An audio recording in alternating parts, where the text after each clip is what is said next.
क्या आपके साथ कभी ऐसा हुआ है कि अचानक कोई आपके बैंक से पैसे निकाल ले और आपको इसकी भनक भी ना लगे? आपने कई लोगों से सुना होगा कि उनके पास एक कॉल आया, उनके खाते से जुड़ी जानकारी मांगी गई और थोड़ी ही देर में उनके अकाउंट से पैसे गायब हो गए। यही नहीं, कई बार आपके डेबिट कार्ड के बिना चोरी हुए उससे पैसे निकाल लिए जाते हैं। सवाल यह है कि जब आपका डेबिट या क्रेडिट कार्ड आपके पास है तो आपके अकाउंट में ये सेंधमारी कौन कर रहा है? बैंकिंग धोखाधड़ी के ऐसे मामले आजकल आम हो गए हैं। अगर किसी वेबसाइट, प्लेटफॉर्म या मर्चेंट का डेटा हैक हो जाता है तो आपकी डिटेल भी लीक हो सकती है। नतीजा, हैकर्स आपकी गाढ़ी कमाई पर अपना हाथ साफ कर लेते हैं। आखिर ये धोखाधड़ी होती कैसे है और अगर आप इसके शिकार हुए हैं तो आपके अधिकार क्या हैं? बैंक की इसमें क्या जिम्मेदारी तय होती है? आपके कानून के संक में आज हम बात करेंगे credit card, debit card fraud की और आपके कानून की। नमस्कार, स्वागत है आपका संसद टीवी में। आप देख रहे हैं आपका कानून और मैं हूं आपके साथ अमृता चौरसिया।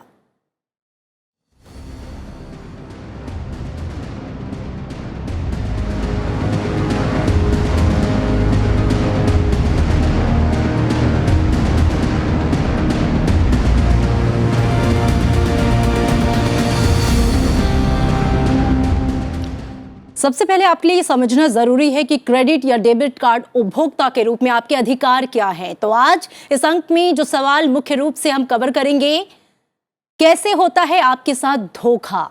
जी हां, क्या है क्रेडिट कार्ड धारकों के अधिकार? फ्रॉड के खिलाफ क्या है कानूनी नियम? कहां जाएं? कैसे करें अपनी शिकायत? धोखाधड़ी से बचने के क्या है तरीके, क्या है वो उपाय? सब पर होगी चर्चा। तो आप भी अपने सवाल हमसे पूछिए, जानिए कैसे मिलेगा आपको आपका हक, कैसे करेंगे आप अपने अधिकारों की रक्षा। देश के जाने माने वकील और एक्सपर्ट देंगे आपके सवालों का जवाब। आप हमें मेल करें आपका कानून.sansatv@gmail.com पर। तो आइए चर्चा की शुरुआत करते हैं। एक बहुत खास पैनल जो है मेरे साथ स्टूडियो में मौजूद है। सबसे पहले मैं आपका उनसे परिचय करा दूं। अभिजीत मिश्रा जी हैं, आप जाने माने अधिवक्ता हैं सुप्रीम कोर्ट। अभिजीत जी, बहुत स्वागत है आपका संसद टीवी में। साथ ही मेरे साथ स्टूडियो में मौजूद हैं अमित दुबे, आप डेटा टेक्नोलॉजी विशेषज्ञ हैं। अमित जी, स्वागत है आपका। और जूम से ऑनलाइन हमारे साथ जुड़ी हैं खुशबू जैन, आप अधिवक्ता हैं, साथ ही साइबर सुरक्षा कानून के मामले में आपको जानकारी है, आप हमारे साथ जुड़े हैं। स्वागत है खुशबू मैम आपका। और आइए चर्चा की शुरुआत करते हैं। सबसे पहला सवाल, अगर मैं अमित दुबे जी, चूंकि शुरुआत में आपसे करूंगी, आप डेटा टेक्नोलॉजी विशेषज्ञ हैं, बहुत ही सामान्य शब्दों में अपने दर्शकों को समझाना चाहें कि दरअसल ये जो क्रेडिट या डेबिट कार्ड के साथ जो धोखा होता है, ये जो फ्रॉड है, ये क्या है और कैसे होता है? देखिए, कई तरीके से हो सकता है। आप अमूमन कई सारी वेबसाइट जो ई-कॉमर्स पोर्टल्स आजकल नए नए खुल गए हैं, बिना उनको वेरीफाई किए अपनी डिटेल उसमें डाल देते हैं और उसके बाद आपका कार्ड मिसयूज़ हो जाता है। क्रेडिट कार्ड के लिए आपने सारे डिटेल्स डाले हुए हैं तो बिना OTP के इंटरनेशनल ई-कॉमर्स पोर्टल्स पर वो यूज़ हो जाएगा जी। तो कहीं पर भी खरीदारी हो जाती है और बाद में आपको पता पड़ता है, उसके बाद आप कंप्लेन करते हैं। तो जो आपके पास पावर्स हैं वो ये हैं कि यदि आप 3 दिन के अंदर कंप्लेन कर देते हैं RBI को तो आपका पैसा वापस आ सकता है। उसमें कैच ये होता है कि गलती आपकी नहीं होनी चाहिए। तो ये सारे प्रोविजंस हैं, लेकिन हो क्या क्या पॉसिबिलिटीज़ हैं। क्रेडिट कार्ड के डिटेल्स आपने कहीं डाल दिए थे इसलिए चला गया। आपने, जैसे कि कई बार क्या होता है कि जो वाईफाई कार्ड्स जिसको हम बोलते हैं कि वायरलेस कार्ड होते हैं, उसका मिसयूज़ हो जाता है क्योंकि वो टैपिंग करके उसमें 5000 तक का लिमिट है जो पैसा निकल सकता है। आपने देखा होगा ये वीडियो वायरल हुआ था जो किसी ने मुझे भेजा कि एक व्यक्ति ने वो पॉस्ट टर्मिनल पे उठाया, ऐसे पॉस्ट टर्मिनल अपने सर पर लगाया और कुछ प्रे किया और उसका पेमेंट हो गया। तो मुझे कई सारे जर्नलिस्ट ने मैसेज किया कि यार ये पेमेंट कैसे हो गया। तो एक्चुअली उसने अपने टोपी में क्रेडिट कार्ड लगा रखा था और जब वो टच करता था तो पेमेंट हो जाता था। तो लोग अचंभित हो जाते थे। तो ये सोच लीजिए कि जब वो वैसे हो सकता है तो कोई आपके बगल से निकल के भी पेमेंट करा सकता है। बिल्कुल। तो इसलिए ये भी एक तरीके हैं। कई बार क्या होता है कि आप जब अपना कार्ड देते हैं किसी को तो आप सेव पिन डलवाता है और उस समय भी क्रेडिट कार्ड क्लोनिंग हो जाती है। जैसे पेट्रोल पंप पे, रेस्टोरेंट पे हमने देखे कई सारे केसेस जो हमने वर्कआउट किए, वहाँ पर जो क्लोनिंग डिवाइसेस होती हैं वो कई बार जो गड़बड़ कर रहे होते हैं वो रख लेते हैं और बड़ी सस्ती आती हैं ये क्लोनिंग डिवाइसेस। तो ऐसे कार्ड जो कि चिप बेस्ड कार्ड नहीं है, यदि मैग्नेटिक कार्ड है, वो तो बड़ी आसानी से क्लोन हो जाते हैं। और आजकल कई बार चिप बेस्ड कार्ड भी क्लोन हो जा रहे हैं। तो यदि उसने आपका कार्ड उस मशीन में स्वैप कर दिया तो उसकी एक कॉपी बन जाती है। वो कॉपी वो किसी दूसरे स्टेट में अपने किसी दोस्त को भेजेगा, वहां वो किसी जगह पर मिसयूज होगा या उसका एटीएम से पैसे भी निकलेंगे। ठीक है। तो ये तीसरा तरीका है कि आपकी क्लोनिंग हो जाती है कार्ड की। तो जब भी आप कार्ड दें तो अपने सामने स्वैप करें। ठीक है। आपको ध्यान देना होगा उसने उसी मशीन पर स्वैप किया, किसी दूसरे पे तो नहीं किया है, और जिस पे आपने पिन डाला है। जो और दूसरे तरीके होते हैं उसमें क्या होता है कि आप अपने जितने भी आरटीजीएस सिस्टम्स हैं या जो भी ऑनलाइन पेमेंट ऑप्शंस आपके पास अवेलेबल हैं, वहाँ पर कई बार अपने कार्ड्स लिंक कर देते हैं और वहाँ से वो कार्ड का डेटा चोरी हो जाता है। ओके। तो सब एक जो अमूमन कॉमन बात जो आपने ध्यान रखनी है कि डेटा चोरी ऑनलाइन होगा, और आप जहाँ जहाँ भी अपना डेटा डाल रहे हैं, यदि आपने एश्योरेंस नहीं है कि वो जो वेबसाइट है वो सिक्योर है या ऑथेंटिक है या वेरीफाइड है, तो कभी भी अपने कार्ड की डिटेल्स न डालें। और किसी भी कई बार क्या होता है कि कई बार कुछ पॉलिसीज़ के नाम पे आपसे कार्ड की डिटेल ले लिए जाते हैं। आपको फ़ोन आता है कि आपकी एक इंश्योरेंस पॉलिसी है और उसका रिफंड आना है और रिन्यू होना है, और उसके कार्ड की डिटेल उस बहाने से आपसे मांग लिए जाते हैं। आपको एक लिंक आता है। आपने कभी ऑनलाइन किसी भी जगह अपने कम से कम क्रेडिट कार्ड की डिटेल नहीं डालनी है, क्योंकि डेबिट कार्ड में तो फिर भी होगा ओटीपी से लिंक है। क्रेडिट कार्ड जैसे मैंने आपको बोला जी, इंटरनेशनल मार्केट में कोई ओटीपी नहीं और आपका कार्ड यूज हो जाएगा यदि आपका सीवीवी नंबर, एक्सपायरी डेट और कार्ड नंबर उसके पास चला जाता है। जी अमित जी, जो तरीके आपने बताए हैं फ्रॉड के और हैकर्स के, वो निश्चित रूप से चौंकाने वाले हैं और डराने वाले भी हैं। अभिजीत मिश्रा जी, मैं आपका रुख करूंगी, और जो तरीके वो ये बता रहे हैं कि कितने स्मार्ट हैं ये हैकर्स और ये फ्रॉड करने के तरीके कितनी ज़्यादा टेकी हैं। ऐसे में एक डर लगता है एक आम उपभोक्ता को कि क्या टेक्नोलॉजी के इस युग में, और जब हम पूरी तरह से सोशल मीडिया पे और डिजिटल माध्यम से हम सेफ नहीं हैं। वेल, सबसे पहली जो हमारी बात आती है वो आती है सेफ्टी की और फ्रॉड की। जी, जिस वक्त हम लोग बाहर निकलते हैं हमारे को ट्रांजैक्शन करनी ही है जी, और इलेक्ट्रॉनिक ट्रांजैक्शन आज की ज़रूरत है। बिल्कुल। अगर भारत को आगे बढ़ाना है आपको टेक्नोलॉजी को अडॉप्ट करना ही पड़ेगा।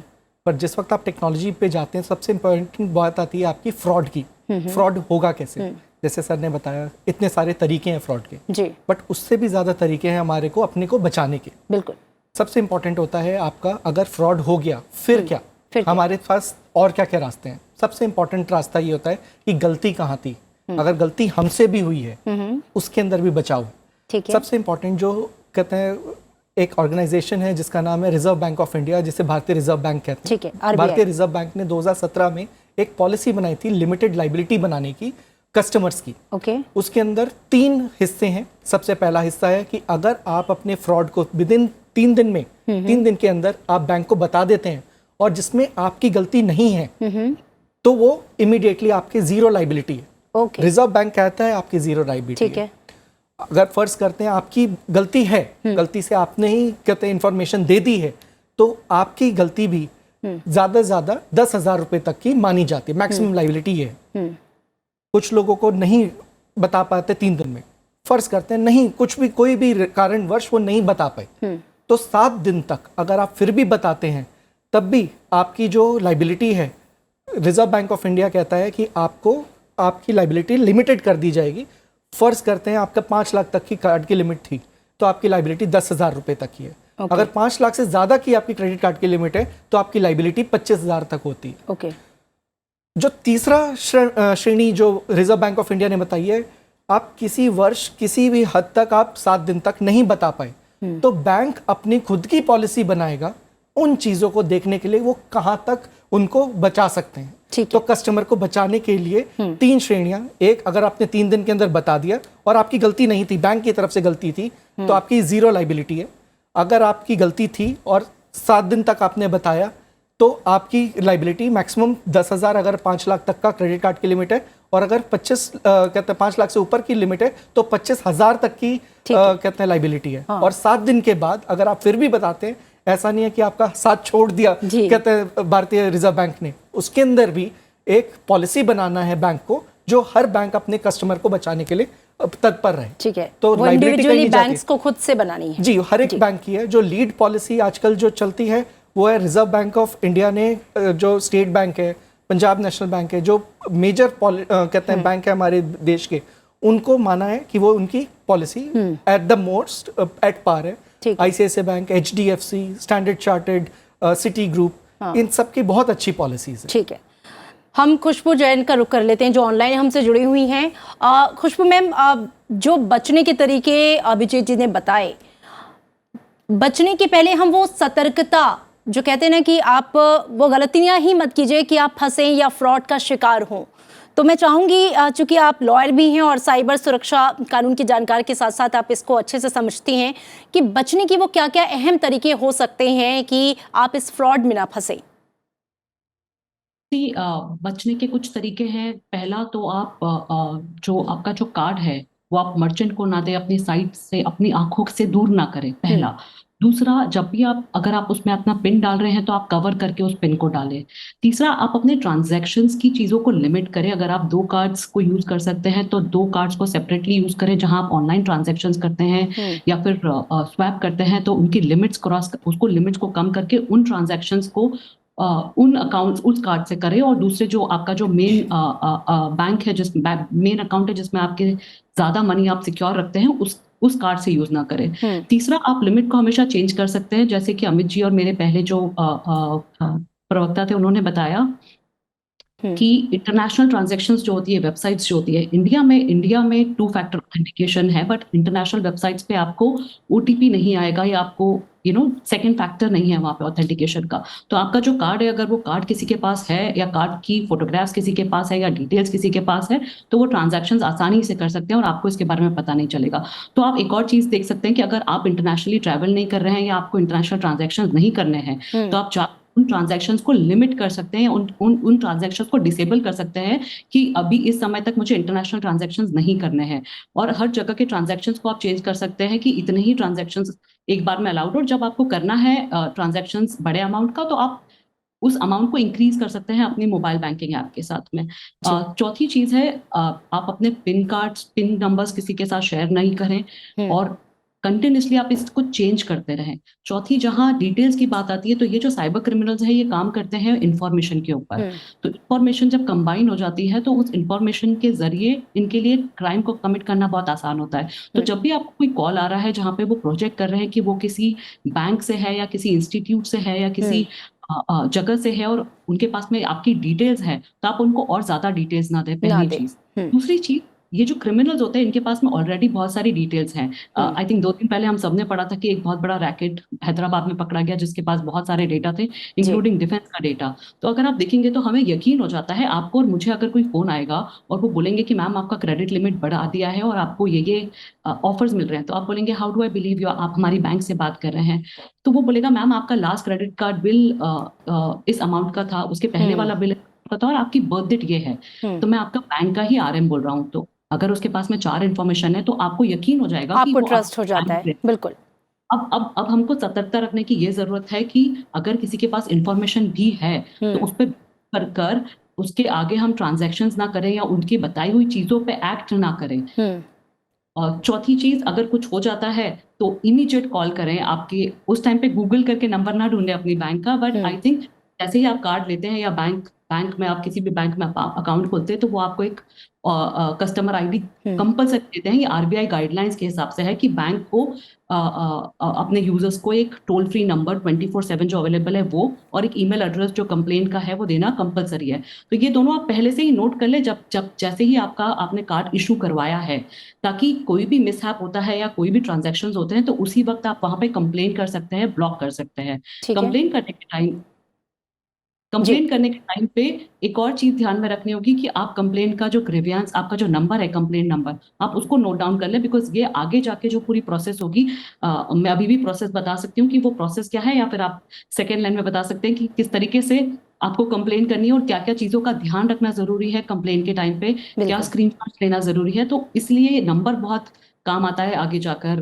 बिल्कुल, बहुत महत्वपूर्ण जानकारियां आपने साझा की और मैं अपने दर्शकों को बता दूं कि ये सारी बातें जो खुशबू जैन ने बताई हैं, ये लगातार हम अपने टीवी स्क्रीन पर ग्राफिक्स के माध्यम से आपको बता भी रहे हैं कि कैसे आपको खुद को सेफ रखना है, बचाना है, ताकि आपके साथ कोई धोखाधड़ी ना हो। अमित जी, अगर किसी के साथ फ्रॉड हो जाता है, उसके अकाउंट से पैसे निकल जाते हैं, बहुत से लोग ऐसे जिन्हें पता ही नहीं कि कैसे आगे प्रोसीड करना है, तो शिकायत कैसे करें, कैसे स्टेप बाय स्टेप आगे बढ़ें। कई बार लोग तरीके अपनाते हैं लेकिन शायद वो गलत तरीकों से चले जाते हैं, तो what is the right way? देखिए, ऐसे केसेस में ना जो पहला दिन बहुत इंपॉर्टेंट होता है, फर्स्ट डे और या पहला घंटा मैं बोलूँगा, क्योंकि आपको तुरंत क्या करना है, 1930 पर कॉल करना है। ठीक है, ये गृह मंत्रालय का हेल्पलाइन नंबर है, पैन इंडिया अवेलेबल है, 24 घंटे चलता है। इसमें आप 1930 पर कॉल करके सबसे पहले अपने ट्रांजेक्शन आईडी देकर जहाँ पर भी पैसा गया है फ्रॉडलेंटली वहाँ पर पैसा ब्लॉक करा देंगे। ठीक है, ये 1930 को पावर है कि 48 घंटे के लिए वो किसी भी अकाउंट का पैसा ब्लॉक करा सकते हैं।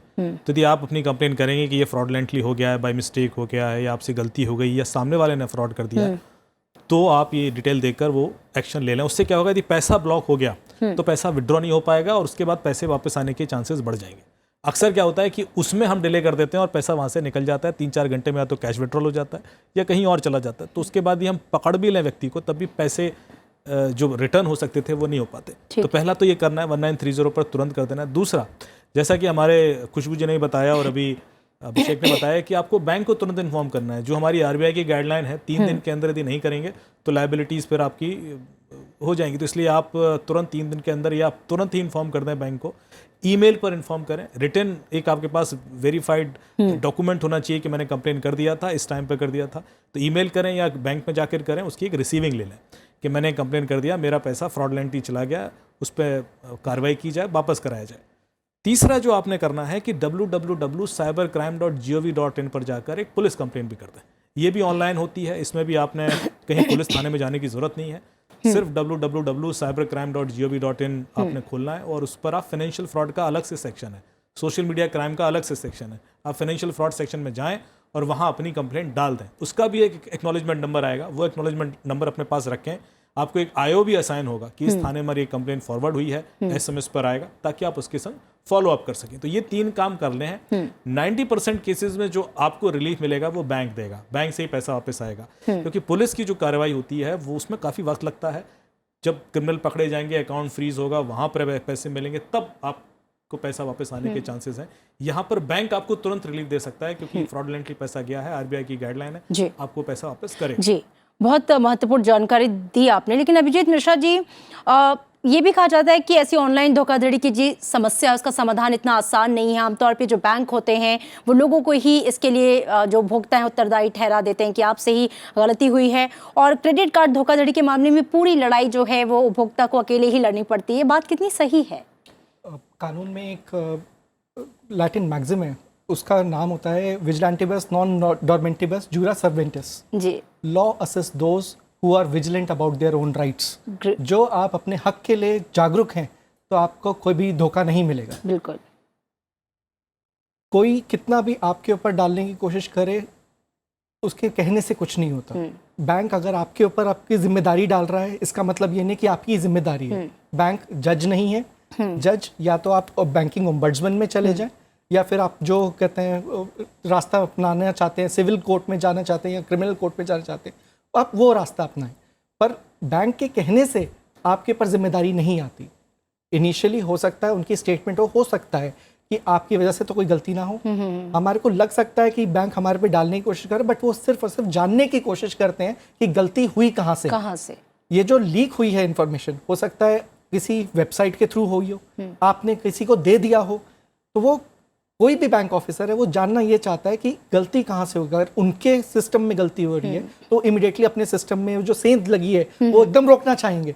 और अगर आपसे हुई है तो आपके कार्ड को इमीडिएटली ब्लॉक करने चाहेंगे। रूट कॉज वो जानना चाहते हैं। तो इसे हम लोग कहते हैं बैंकिंग और या फिर हम लोग इसे लॉ की भाषा में रूट कॉज एनालिसिस, आरसीए, जहां से उत्पत्ति हो रही है, जो प्रॉब्लम की जड़ है वहां तक वो पहुंचना चाहते हैं। तो बैंक का ये मोटिव नहीं होता यूजुअली कि आपके ऊपर गलती डाल देना। बैंक का मतलब ये होता है, मोटिव ये होता है, किसी का भी मोटिव कि गलती कहाँ से हुई, पहले उसको रूट को रोको, जहां से पानी रिस रहा है उस पानी को रोकने की कोशिश करो। तो अगर गलती कहीं से भी हो, समाधान हर चीज का है। रिजर्व बैंक ऑफ इंडिया की गाइडलाइंस बिल्कुल क्लियर है। अगर आपने 3 दिन के अंदर बताया और आपकी गलती नहीं है तो आपको किसी चीज की चिंता करने की जरूरत ही नहीं है। सिर्फ और सिर्फ ये चीज या ध्यान रखनी है, अगर आप सतर्क हैं, आप जागरूक हैं, तो आपके साथ गलत नहीं हो सकता। और अगर आपसे गलती भी हुई है, फॉर एग्जांपल आपके धोखे में किसी ने कहा कि आपके यहाँ पे आप पैसा ट्रांसफर कर दीजिए। यूजुअली आजकल जो कहते हैं फ्रॉड चल रहे हैं कि मेरे आपके फादर यहाँ पे हैं, उन्होंने, मैं उनका ABCD दोस्त हूँ, मैं आपका ABCD कहते हैं वकील हूँ, कहते हैं लॉयर हूँ, जो भी बोलना चाहता है, अकाउंटेंट हूँ, तो वहाँ पे जो फ्रॉड होता है वो जान के होता है कि हमारे को मालूम था हमारे रिश्तेदारों के साथ हो रहा है। यहाँ पे भी जो मैक्सिमम लिमिट जो रिजर्व बैंक ऑफ इंडिया ने रखी है वो 10,000 रुपये तक की रखी है। तो आपके पैसे वापस आएंगे, ओनली आपको एक ही चीज़ रखना है, बाकायदा आप इन्फॉर्म करें, जैसा दुबे जी ने बताया, आपको अपनी राइट्स का मालूम होना चाहिए। आप कॉल करें, पुलिस में बताएं, और सबसे पहले तो बैंक में बताएं। बिल्कुल, सबसे, अगर जब तक बैंक को नहीं मालूम होगा तो आगे कैसे कोई रोक पाएगा। तो बैंक को बताना, पुलिस को बताना, और फिर फॉर्मल प्रोसीजर के साथ जाना। अगर आप रिजर्व बैंक के ओम्बड्समैन में भी जा रहे हैं, fair enough, ombudsman will take care of the problems. वो बैंक को बुलाएंगे, बैंक से पूरी की पूरी ट्रांजैक्शन की कहते हैं हिस्ट्री जानेंगे कि हुआ कैसे, तो वो एक एक चीज को क्लैरिफाई करें। कुल मिला के ये वो हथियार हैं जिनका आप इस्तेमाल कर सकते हैं, आपके साथ कभी कोई गड़बड़ी नहीं होगी। खुशबू जैन, RBI ने 1 साल पहले जो टोकनाइजेशन की पॉलिसी जो लेकर वो आए, और उसको लेकर कहा गया कि आप बहुत सेफ हैं, आपकी जो प्लास्टिक मनी है वो बहुत सेफ है। मैं चाहूँगी आप इसको थोड़ा और डिफाइन करें कि क्या सचमुच सेफ है, और जो लेटेस्ट गाइडलाइंस हैं उसके तहत अगर आप लोगों को और अवेयर करवाना चाहें। ऑनलाइन ट्रांजैक्शन सेफ है, पर अगर आप देखेंगे तो सिस्टम्स के हिसाब से चीज़ें बहुत सेफ है। अपग्रेडेशन हो गया, जो हमारा चिप का था वहाँ से हम टोकनाइजेशन पर आए। तो अगर मैं सिक्योरिटी की बात करूँ तो सिक्योरिटी में हम बहुत सिक्योर है। अगर आप बाकी कंट्रीज से कंपेयर करेंगे तो वहाँ पे भी आप देखिए तो हमारा जो सिस्टम है इंडिया का, 2 फैक्टर ऑथेंटिकेशन से लेकर टोकनाइजेशन, ये हम सिक्योरिटी लेवल हमारा बहुत स्ट्रॉन्ग है, रोबस्ट है। हर थोड़े दिनों में RBI की गाइडलाइंस आती है फॉर द बैंकिंग की, किस तरीके से सिक्योरिटी स्टैंडर्ड्स उनको मेंटेन करने हैं, क्या न्यू प्रोविजंस मेंटेन करने हैं, किस टाइप की साइबर सिक्योरिटी पॉलिसी उनको इंटरनली मेंटेन करनी है। बट वहीं पे बात आती है कि ये जो क्रिमिनल्स है दे आर वेरी स्मार्ट। इनको ये समझ में आ गया है कि ह्यूमंस जो है वो वीकेस्ट लिंक्स है। तो अगर हम ह्यूमंस को कुछ बताएंगे या ह्यूमंस के साथ में जब छेड़छाड़ करेंगे, तो अगर हम सिस्टम को एंटर नहीं भी कर पा रहे हैं तो हम वाया ह्यूमन इन चीजों को, इन क्राइम्स को कमिट करने की कोशिश कर लेंगे। अब एक और चीज आई थिंक कवर करना बहुत जरूरी है इन सब चीजों में, और इससे सबसे ज्यादा ये वाली कंप्लेंट्स होती है वो ये है कि बहुत बार आपके और मेरे पास में क्रेडिट कार्ड आया नहीं है, बट क्रेडिट कार्ड जब इशू होता है और उसके बीच का जो टाइम पीरियड होता है उसमें बहुत बार ट्रांजैक्शंस, फ्रॉडुलेंट ट्रांजैक्शंस हो जाते हैं, और तब समझ में नहीं आता कि लायबिलिटी किसकी है, बिकॉज मैंने तो क्रेडिट कार्ड रिसीव ही नहीं किया। बिल्कुल रिसीव नहीं होता है, बहुत बार किसी और ने आपके नाम पे रिसीव कर लिया है, क्योंकि बैंकिंग सिस्टम में जो कार्ड्स आते हैं आपके रजिस्टर्ड एड्रेस पे आते हैं, और बहुत बार हम हमारे उन एड्रेसेस पे नहीं रह रहे होते हैं करंटली जहां पर हमारा बैंक अकाउंट रजिस्टर्ड है जिन एड्रेसेस पे। तो उन ट्रांजैक्शंस में RBI बहुत क्लियर है कि इन ट्रांजैक्शंस में बैंक जो है वो कंप्लीटली लायबल होगा, आपकी गलती नहीं होगी इन अनऑथराइज्ड ट्रांजैक्शंस में अगर कार्ड आपको डिलीवर नहीं हुआ है। दूसरी चीज जो मैं ह्यूमंस वाली बात करी थी, उसमें दूसरी चीज जो RBI वो लेकर आया है 14440, ये कंप्लेंट नंबर है RBI का 24/7, जहां पे आप कंप्लेन कर सकते हैं। तीसरा है कि अगर आप बैंक से खुश नहीं है with in 90 days how they have acted, या उन्होंने जिस तरीके का भी आपके साथ में किया है, उसके बाद आपके पास में प्रोविजन है कि आप एक cms.rbi.org.in, ये एक लिंक है cms.rbi.org.in, आप यहाँ पर जाकर अपनी कंप्लेन कर सकते हैं। अब बात आती है कि क्या डॉक्यूमेंट्स आपको रखना होंगे जब आप कंप्लेन कर रहे हैं, तो इस टाइम पे आपको देखना बहुत जरूरी है कि आप बैंक अकाउंट स्टेटमेंट रखें, एड्रेस प्रूफ रखें, ओनर का आइडेंटिटी प्रूफ रखें, आप अपना साथ में जेरोक्स कॉपी रखें इन अनऑथराइज्ड ट्रांजैक्शन के स्नैपशॉट्स की, बिकॉज अगर स्नैपशॉट्स नहीं लेंगे तो आप उस पर एक्ट करना आसान, बहुत मुश्किल होगा उन लोगों को। दूसरा, आप जो ऑनलाइन FIR करते हैं ट्रांजैक्शंस की किसी भी साइबर क्राइम वेबसाइट पे, cybercrime.gov.in पोर्टल पे करते हैं या नियरेस्ट जो पुलिस स्टेशन है वहां पे करते हैं, तो उसकी भी एक कॉपी ले, प्लस रिटर्न कंप्लेंट जो आपने अगर बैंक में किया अनऑथराइज्ड की, इसकी कॉपी, ये सारा आपको एक साथ रखना बहुत जरूरी है। रही बात नेक्स्ट पोर्शन की कि विजिलेंट रहने की बात, तो आई थिंक दूसरा तरीका होता है कि आपका जो फोन अगर स्पाई हो रहा है, तो जब फोन स्पाई हो रहा होता है तो आप कितने भी रोबस्ट ट्रांजैक्शंस कर रहे हो, बैंकिंग कितना भी सिक्योरिटी मेजर्स अपना रहा हो, आपकी जितनी डिटेल्स हो रही होती है ट्रांजैक्शंस की वो वहां पे उनको मिल जाती है। तो ये चेक करना बहुत जरूरी है कि आपका फोन स्पाई हो रहा है नहीं हो रहा है। उसको पता करने के लिए 2-3 तरीके हैं, वो है कि आप या तो उसको बचने के लिए उससे 2-3 तरीके हैं कि आप अनफेमिलियर एप्लीकेशंस को डाउनलोड मत करो फोन पर। अगर आपका फोन बहुत जल्दी ड्रेन हो रहा है, यूजुअल तरीके से नहीं चल रहा है, या फिर आपका फोन बहुत हीट अप हो रहा है, तो बहुत सारे तरीके हैं, बट आई थिंक विजिलेंट रहना बहुत जरूरी है। आपने बहुत इंपॉर्टेंट बात कही, विजिलेंट रहना इंपॉर्टेंट है। वो कह सकते हैं कि आपकी सतर्कता जो है हटी, दुर्घटना आपके साथ घटी। चूंकि वक्त की कमी है, चर्चा अच्छी चल रही थी, बहुत सारे क्वेश्चंस हैं, लेकिन दर्शकों के लिए मैं चाहूँगी आप लोग एक लास्ट कॉमेंट और उसके साथ साथ उनको एक अच्छी सीख भी कि हमारे लिए जागरूकता कितनी इंपॉर्टेंट है। अभिजीत, आपका कॉमेंट। मैं सिंपल से एक ही बात कहूँगा, हम लोग इंसान हैं, गलतियाँ होंगी, ठीक है, गलतियाँ से मत डरिए।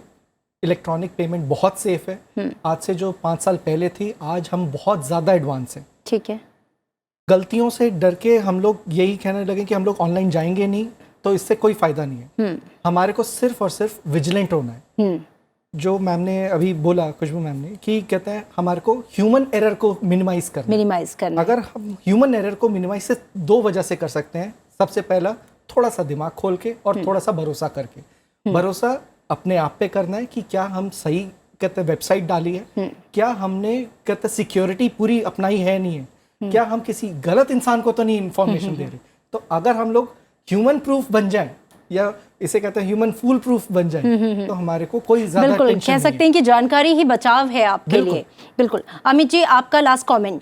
टेक्नोलॉजी के युग में है, डिजिटल युग में है, और हम इससे अपने आप को अलग नहीं कर सकते, हमें इसे एक्सेप्ट करना होगा, लेकिन सेफ्टी के साथ। बिल्कुल बिल्कुल। देखिए, आपने टोकनाइजेशन की बात की थी, लोगों को ये बताना बहुत जरूरी है कि बड़ा अच्छा इनिशिएटिव था गवर्नमेंट का। लोग नॉर्मली क्रेडिट कार्ड डिटेल डाल देते थे, जैसे OTT प्लेटफॉर्म्स हैं या जहाँ पर रिकर्सिव पेमेंट्स होता है, तो आपकी बिना परमिशन के भी वो पेमेंट हो जाता था। ऐसा बहुत जगह डाल देते हैं लोग, बाद में फिर कंप्लेन करते हैं कि वो तो मैं नहीं चाहता था रिन्यू कराना। इसलिए टोकनाइजेशन लाया गया। टोकनाइजेशन से क्या होता है कि अब आप जब भी किसी एक पर्टिकुलर एप्लीकेशन के लिए अपना डिटेल्स देंगे, तो एक हैश वैल्यू क्रिएट होगी उस डिटेल्स के संग, और वो सिर्फ उस पर्पज़ के लिए यूज़ होगा, उस ड्यूरेशन के लिए यूज़ होगा। उसको किसी और के संग शेयर नहीं किया जा सकता, और उसको रिकर्सिवली इस तरह से बिना आपके ऑथेंटिकेशन की यूज़ नहीं किया जा सकता। तो वो बड़ा रिस्ट्रिक्ट करता है। अदरवाइज क्या होता है, क्रेडिट कार्ड डिटेल यहाँ डाला, कल के दिन वहाँ भी चला गया और वहाँ भी चला गया। तो अभी टोकनाइजेशन से वो एक हैश वैल्यू होगी जो इस जगह सिर्फ यूज़ होगी। बिल्कुल बिल्कुल। तो बहुत पावरफुल है, वो इनेबल कर लें। जिन लोगों ने नहीं किया हुआ है, they should enable it. Second, जो मैं एक गाइडलाइन देना चाहता हूँ कि OTPs जो जाते हैं, वो OTP कोई मांगता नहीं ऐसे कि आप OTP दे दीजिए। हमेशा कोई कहानी होती है, उसके थ्रू आपसे OTP ले लिया जाता है। आप उस पर भरोसा कर ले। तो इसे कॉल मर्जिंग टेक्निक है कि आपको एक कॉल आ रहा है और आपने कॉल मर्ज कर दिया, तो आपका OTP चला जाता है, क्योंकि आजकल OTPs कॉल पे भी आते हैं।